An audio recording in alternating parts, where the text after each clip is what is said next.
Hi, everyone. Okay, I think the mic is good. So let's get started with the session. First of all, I'm extremely happy to be here.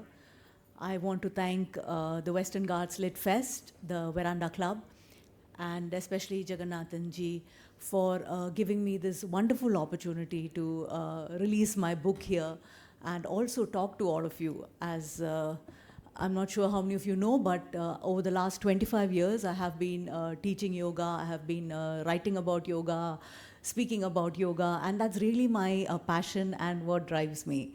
So every opportunity I get, I'm very grateful for, and today I'm very happy to be with all of you. Now, yesterday, Anand Narsimanji was talking about, I don't know again how many of you were here, but those of you who were here will remember, he asked about 5 things that you could say, right? That you could be proud to be an Indian. And I want to talk about one thing that I'm very proud about being Indian, and that is the yoga that we have exported to the world. Yeah, this is not just me saying it, but one of the greatest yoga gurus of our time, right, T. Krishnamacharya, who is considered the father of modern day yoga, because he was the one who revived yoga in modern times. He himself says that India's treasure, greatest treasure that India has shared with the world is yoga. Yeah, so from the caves of Himalaya, so these are my favorite lines that I'm sharing with you all, right? Yoga is so hugely popular all over the world today. But where did it originate, right? In the caves of the Himalayas. So from the caves of the Himalayas and to the studios of Manhattan, right? Yoga has made its way in the world. From China to Japan to Korea, all over the places, Vietnam, Africa, and even places that you never thought would have yoga, like the Middle East, right? There is yoga there now, yoga studios there now, people receiving awards from there now by the Indian government for the work that they're doing. So yoga has just really spread everywhere. But what I want to ask you all is, why is it so popular, right? What is the magic of yoga that though this is something that originated so many years ago, how is it so popular still? And it's not just popular, right? Its popularity is only growing. And why is that? Because the power of yoga, the power of yoga, I emphasize, is that it is an experiential practice. Yeah, it is not just something that you talk about or something that you philosophize about or something that you write about. It is something that you can truly experience. Words like inner peace, calm, feeling grounded, feeling centered, which are key words in today's time. And not just today's time, I think from time immemorial, men have always been, when I say men, I mean men and women, have always been searching for these states, right? Because every day we are agitated. Every day we get thrown off our balance. And we need to find ways to get back to our center. And that is the greatness of yoga. That through the practice of yoga, we can actually feel these states. And no, it does not require 10 years of practice or so many months of dedicated practice. In one session, right? In one session, you can taste these states of inner peace, of calm, of being grounded. And I can say this here with full courage and conviction only because I have experienced it myself. I never grew up in a yoga background. I never grew up with, and in fact today much of my family is here. Nobody really was, exposed to yoga. We don't talk about yoga. I never grew up in any kind of yogic kind of family. But it was an inner calling, a search for me to deal with my own mind, right? To find these states. I think as human beings, we're always searching for these states. So for me, it was an inner search. And being Indian, growing up in Coimbatore, and I guess, like I said, an inner calling, I always explored these states. Like I went to meditation classes when I was in college. And when I first did my asana class, my very first asana class in Coimbatore, it was like a light had been switched on. All the stress, all the agitation, everything that sits in your head that doesn't allow you to feel good, makes you feel anxious, restless, agitated, all of that was lifted in one class, in my very first class. And I knew from that day that this is something that I could never stop doing. Because once you taste a good state, you can never go back to how you used to feel, right? Because you've tasted that nectar of feeling good, and you cannot go back to not feeling good because you know the path. And that is what yoga does. No offense to doctors here, but everybody will tell you, oh, you have to relax, oh, you have to be calm. But nobody tells you how to do it, right? It is only yoga that has specific tools. It teaches you to use your breath, it teaches you to use your body, and it teaches you to use your mind through thought, like the Yoga Sutras. I think it's one of the most elevated thinking that is there. And both of my books, this is my second book, Breathe Then Be, both of my books have been based on the Yoga Sutras, because to me, that contains all the knowledge that we need to live well. Right? So while yoga is about samadhi, whether it's Sage Vyasa, whether it's the Yoga Sutras, that is what they give us. The Ashtanga Yoga of Maharishi Patanjali leads to samadhi. But before we can even talk about samadhi, I always say, we have to first feel good, right? We don't even feel well, then, samadhi and all that is really very far away. So that is why the practice becomes so important in order for us to connect to our original state. We're always connected to that personalities. I'm a depressed person, I'm an anxious person, I have anger management issues, I have panic issues, right? This is how we identify ourselves. But so we have to first get past those states to feel centered, to feel grounded, and yoga is the path. Now, it's not just me saying it. If you look at the Yoga Sutras, in the very second verse, right, Maharishi Patanjali gives us, why do we practice yoga? Yoga chitta vritti nirodha, to still the waves of the mind. And what are these waves? These waves are what I was talking about. I'm sure all of us can identify with this. There are times, or maybe every day, when we wake up, we don't feel so good, right? We feel anxious, we feel worried, we feel stressed, and we don't know what to do about these states. That's our mind, right? And Vedanta, there's a very beautiful saying. It says, the mind on its own can make a hell out of heaven or a heaven out of hell. We live in our minds, right? If our minds are stressed, somebody asks you, how are you? I'm stressed. If our minds are depressed, somebody asks you, how are you? Not so good, right? So the state of our mind is key. And to me, that is what yoga is. While the minute I say yoga, people will imagine standing on your head, standing on your hand, all of that is there. But eventually, when you go deep into the practice, it is all about dealing with your mind, working with your mind, and really learning to cleanse our minds to come to that state of purity, right? So in the sutras itself, the second verse of the sutras talks about why we practice yoga, yoga chitta vritti nirodha, and the third verse goes on to say what happens then, right? And that is tada drashtuhu swarupe avasthanam. We become established in our true selves. Now, established is a big word, but we at least get glimpses of our true self, right? Not the I am the depressed person, I am the anxious person, I am the anger management person. That's what we're always connected with. But when the waves of the mind are calm, when the mind gets stilled, right, we get a glimpse of our true self, which is calm, centered, grounded, and as they say, Satchit Ananda, right, ever peaceful, ever blissful, connected to the reality. So this, to me, is the reason why people continuously are coming into the practice, right? It is an ever-evolving practice. The only thing is, along the way, some of its purity has gone, right? The essence has gotten diluted, where in many parts of the world, yoga is just an exercise, right? I did my yoga class, and then, asanas like a stretch, I want to lengthen my hamstrings, or I want to strengthen my core, right? That's why you go into an asana class. I want to, strengthen my back, which is all good.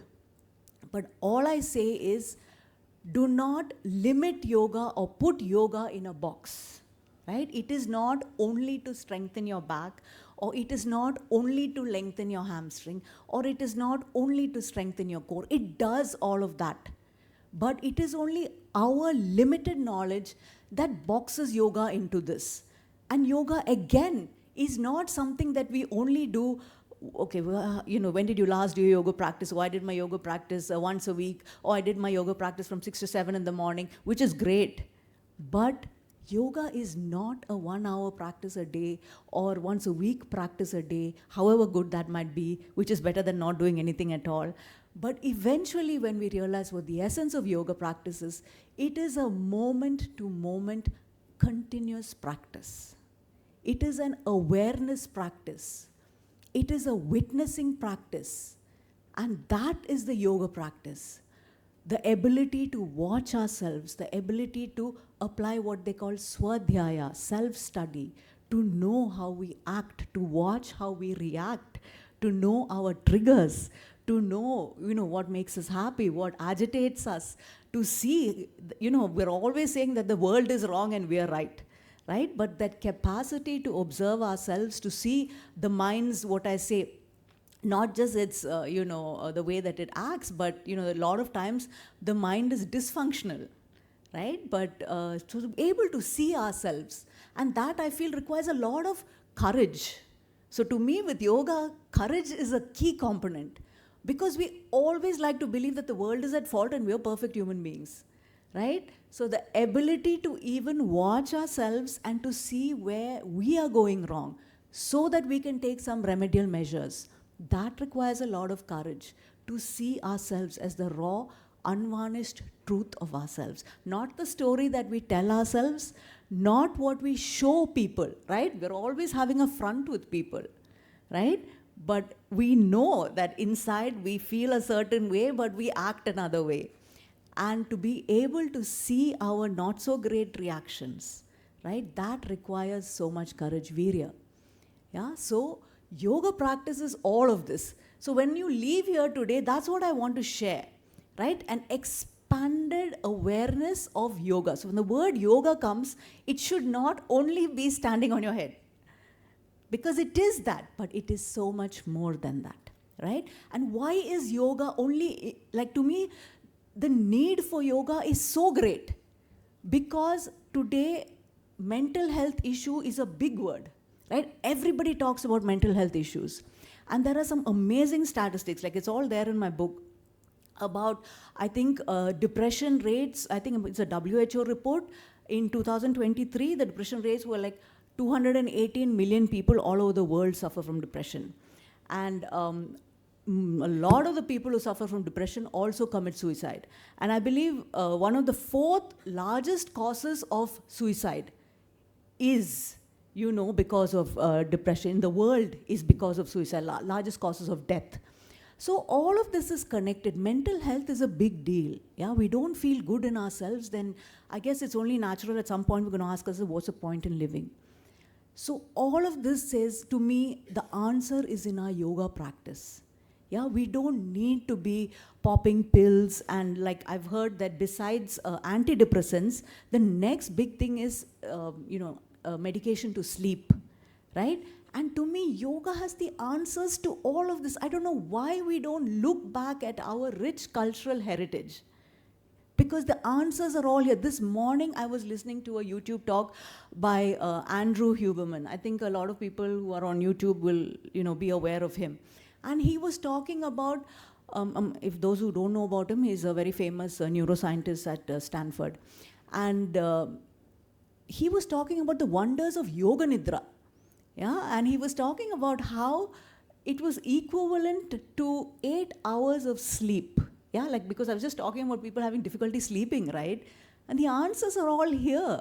It is just that we don't bother. We just want quick fixes. We just want to pop a pill without understanding that that's not going to help long term.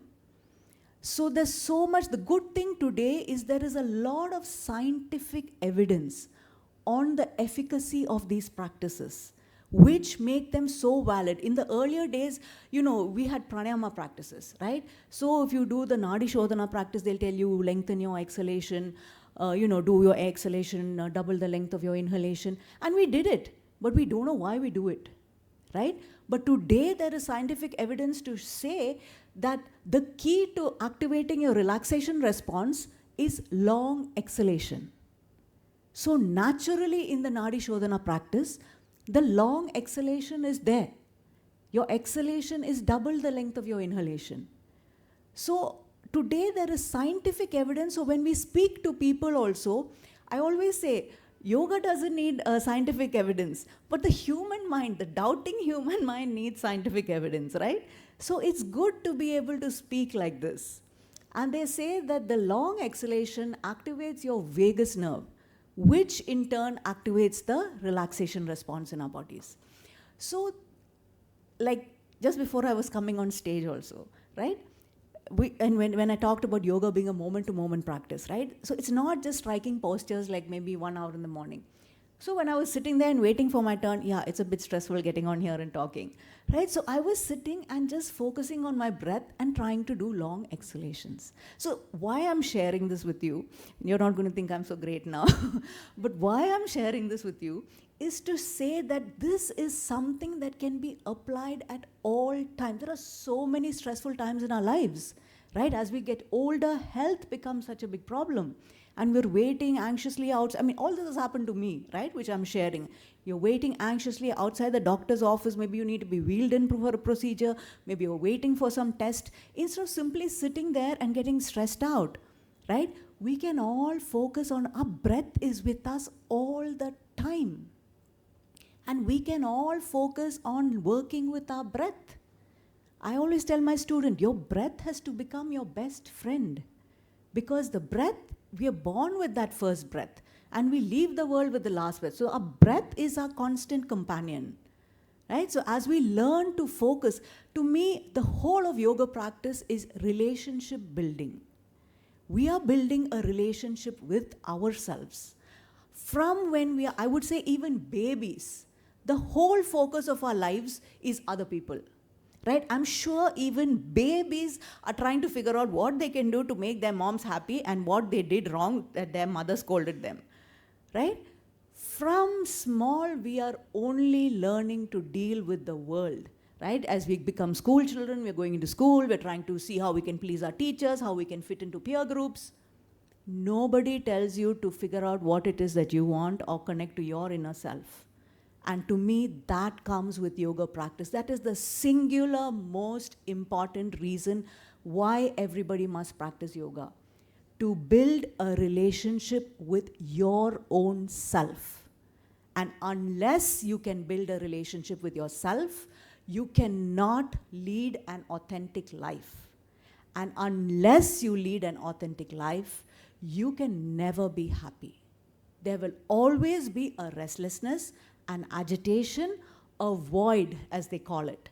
And it is this void that we are trying to fill in with random, meaningless shopping and random, meaningless relationships, because nobody has taught us to fill that void by ourselves, to connect to ourselves, to figure out what our life is about, what makes us happy, what makes us unhappy, right? What brings meaning to our life. Nobody has told us to do that. And when you step into the yoga class, that is the first thing that you do. And it begins with the body, right? I have students, very intelligent people, lawyers, doctors, all of them. But when you tell them, lift your right leg, the left leg will go up. And when you say lift your left hand, the right hand will go up. No offense, it's only because we are so disconnected. The only time we focus on our body is when we have pain. Right? We have knee pain, we have back pain, all hell breaks loose, go to the doctor, do all kinds of things. But otherwise, we really are not connected to our bodies. And also, we have a very negative relationship with our bodies, right? We look into the mirror, we only have complaints, right? And that's where the inner narrative comes in, right? What is the relationship you're building with your body? Do you know that every single thought in your head is experienced in every single cell in your body? You cannot say, I can think bad things in my head and think that your body is going to be fine. Because every single thought releases hormones. When we're angry, when we're agitated, we're releasing hormones.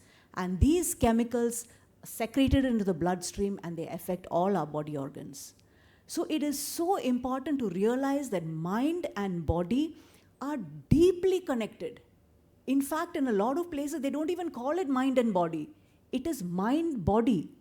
And again, this is backed by scientific, because in scientific circles now, they accept that over 90% of diseases have their roots in stress.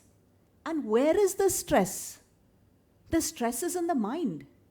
And where does it come? It is reflected in our bodies, right? From heart disease to, today even infertility, they say, is a result of stress. From stomach, gastrointestinal issues, all of it is related to stress. So that mind and body is connected. I have to say and body. That it is connected is no more something that just yogis say. It is seamless. It is only mind, body. And that is why they say that when we have fear, right, the body tenses in fear, freezes in shock. All of this we have experienced, right? So this is all something that we really should take to heart to empower our lives. So yoga for me is an empowering practice. It is the greatest practice that we can do to empower our own self. Yeah, and my book is based on Ashtanga Yoga, which Maharishi Patanjali has given. Yamas, Niyamas, Asana, Pranayama, Pratyahara. All of this is to release suffering and allow our inner light to shine through. We are all light. Unfortunately, it is all clouded, right? We are all clouded by anger, by depression, by negativity, by toxicity, by the bitterness we hold against people, by the grudges we hold against people. All of that covers our light. But through the practice of yoga, through the practice of yamas and niyamas, that gets cleansed. Yeah, the practice of yoga is what they call antakarana shuddhi, the cleansing of our inner instruments, so that our inner light can shine through. Yeah, so I'm going to stop with this. Do I have any more time? I have 4 minutes left. Okay, great. So I wanted to take you all through a very short sit. Yeah, so if you can just sit tall, just close your eyes and just notice. Yeah, close your eyes, please. Just indulge me.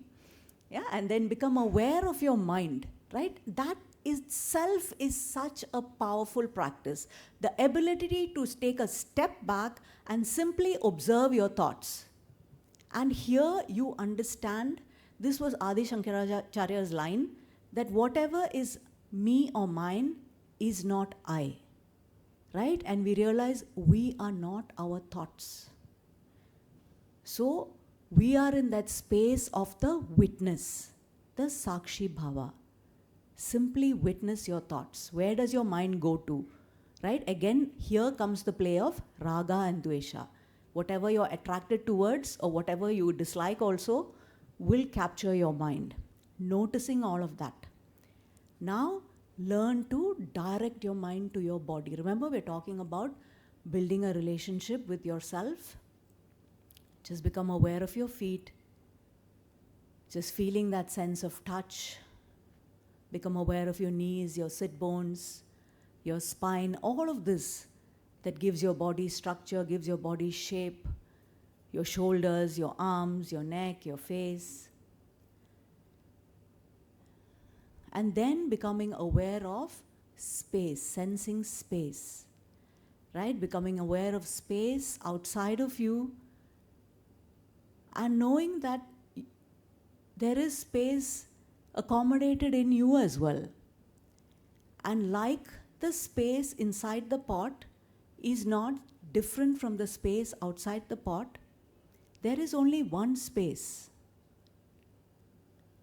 And feel those tight boundaries of your body relax and release, and feel yourself as a continuum of space, of energy, of light, of intelligence,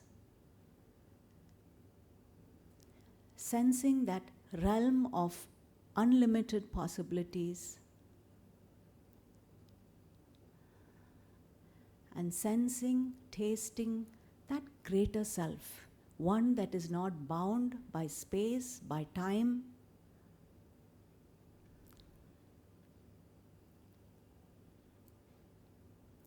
Okay, and then just ask yourself, Koham, these are the existential questions that have existed since the time of man. Ramana Maharshi's famous line was that, Koham. And even Lord Rama, which brought about the Yoga Vashishta, he was also afflicted by the same question, Koham. And it is these questions, these existential questions, that form the bedrock of Sanatana Dharma. This is our culture, and the questions and answers is Sanatana Dharma. And the answer that came to Ramana Maharshi was Soham, that I am. Like the wave realizes that the essence of the wave is not different from the essence of the ocean, similarly, our essence is not different from the essence of the universe and from the essence of the person sitting next to you also. We are all one essence.